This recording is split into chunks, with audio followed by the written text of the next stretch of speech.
Como Escher não podia se mover enquanto estava sob observação, Asp certamente armazenou o sangue em um item mágico e o carregou enquanto estava invisível. Foi fixado sob uma mesa no canto de um bar subterrâneo e decadente que Hermes aparecia e frequentava regularmente. Todos em sua família sabiam sobre os itens mágicos de Asp.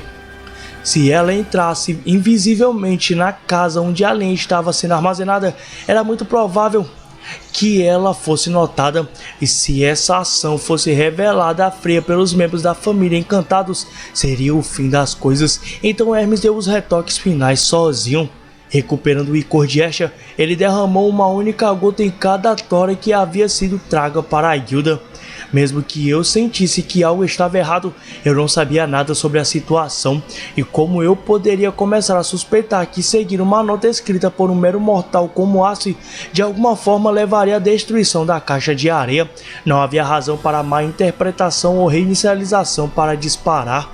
Sua expressão se transformou em um sorriso enquanto um suor frio se formava em sua testa. Hermes havia controlado desesperadamente seus pensamentos para evitar que a sensação de que algo estava errado levantasse suspeitas. Ele já havia confirmado que naquele nível suas memórias não seriam reiniciadas. Por causa disso, mesmo que ele não entendesse as regras da caixa de areia ou quem era o cérebro por trás dela, na verdade, ele tentou não descobrir. Ele tinha poucos motivos para acreditar que o ato de criar uma lareira seria a causa da destruição da caixa de areia. Por exemplo, suponha que houvesse uma espada de fogo especial que pudesse destruir um lendário rei demônio.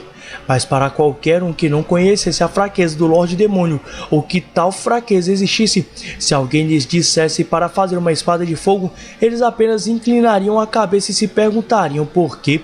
Sem entender a conexão entre os dois, era impossível ver como a espada poderia levar à derrota do Lorde Demônio.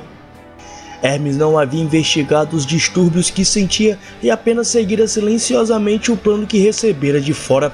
Ele fez Lulune e os outros carregarem a lenha que havia sido preparada com icor e ordenou que acendesse uma fogueira com ela quando a entregassem.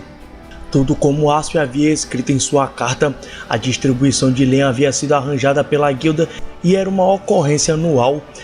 As residências de horário sob o feitiço de Freya não o interpretaram como algo fora do comum e suspeitaram absolutamente de nada. Bem, mesmo depois de ser retirado do jogo de forma patética no início, ainda havia coisas para fazer fora do tabuleiro.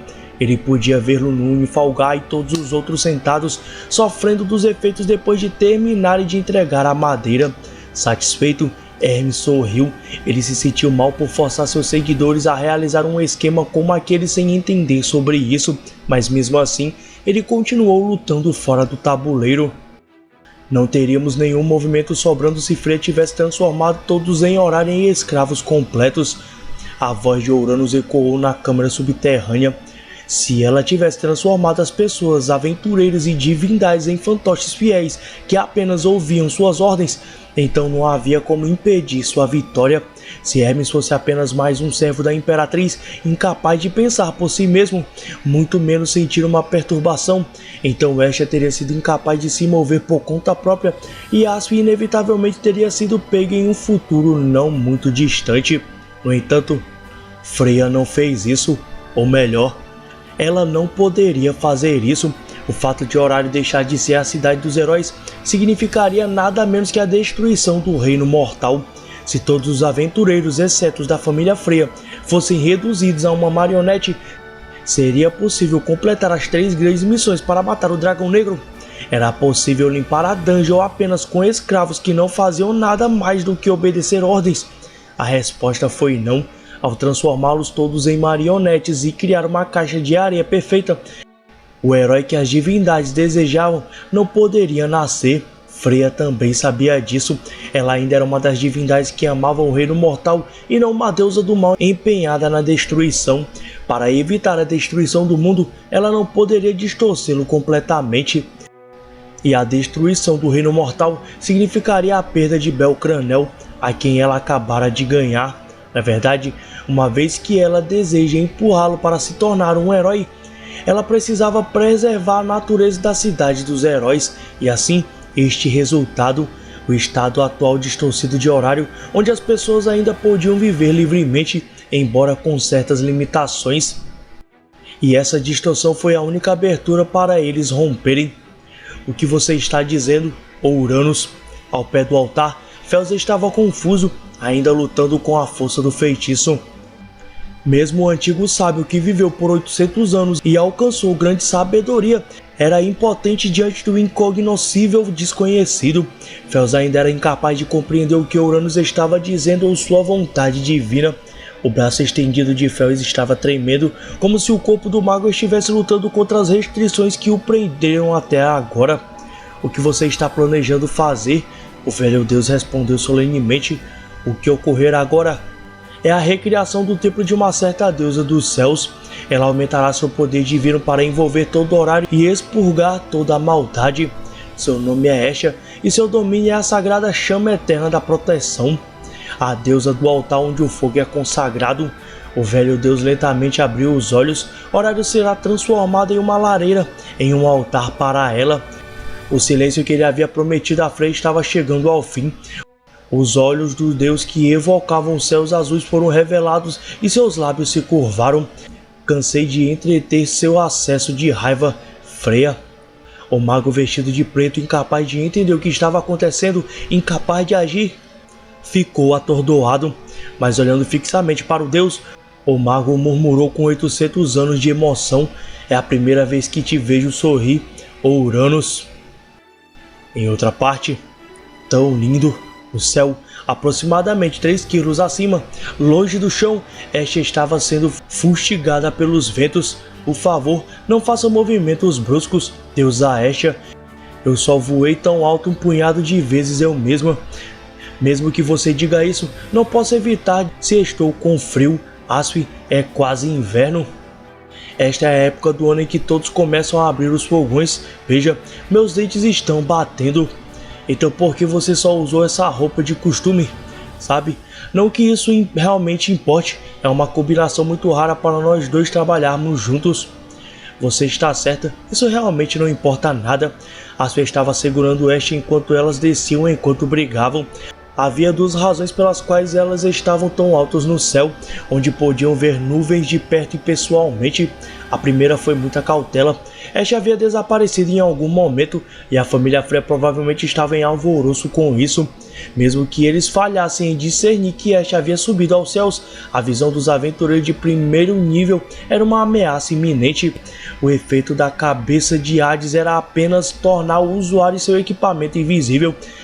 E Asp carregava apenas itens mágicos suficientes para seu próprio uso, então ela não poderia tornar Estia invisível também. Por causa disso, eles tiveram que ir alto o suficiente para escapar dos olhos dos superiores, dos aventureiros de primeiro nível, e usam as nuvens para esconder seus movimentos. Por causa disso, a atmosfera estava mais rarefeita, o vento estava terrível, o cabelo de Estia batia nos óculos de Asp e os humores de ambos ficaram estranhos. E a segunda razão foi: vou pousar em Babel agora, deusa Estia. A torre dos deuses que pairava sobre a cidade se estendia no céu. As asas de sua talaria se abriram e, como ela havia dito, seus pés pousou no telhado de Babel. Após um breve momento de uma estranha sensação de flutuar, Estia abriu os olhos, que estavam tão cerrados enquanto ela se agarrava a Asp. Ela foi saudada por um céu noturno de outono, sem nada interrompendo sua visão em todas as direções. Não havia decoração no telhado de Babel, não havia borda para cair ou algo assim. Nunca foi projetado com a intenção de que alguém ficasse lá. A única coisa que havia eram estrelas acima, que pareciam estar apenas mal fora do alcance de uma mão estendida em um vento frio. Eu sei que eu mesma sugeri, mas estou feliz por termos feito isso. Parece que também conseguimos escapar da atenção da família Freya. Estia esfregou os braços enquanto Asp olhava para a porta da escada, que era a única entrada para o telhado. O último andar de Babel era atualmente o domínio de Freya. A família Freya o ocupava regularmente. Eles certamente seriam notados se tivessem tentado escalar a torre de maneira correta. Então Estia havia sugerido a rota que somente Asp poderia seguir. Colocado por Asp, Estia olhou ao redor. Que bonito! Não que realmente tenhamos tempo para apreciar a vista. As lindas cenas noturnas de horário eram visíveis em todas as direções ao redor da torre, bem no centro da cidade e também no seu ponto mais alto. A vista que ostentava era a mais luxuriante de toda a cidade. Escolhendo as luzes de fogões e lareiras em meio às luzes brilhantes de pedra mágica que parecia uma caixa de joias espalhada pela cidade, Ash estreitou os olhos e desfez as faixas de cabelo.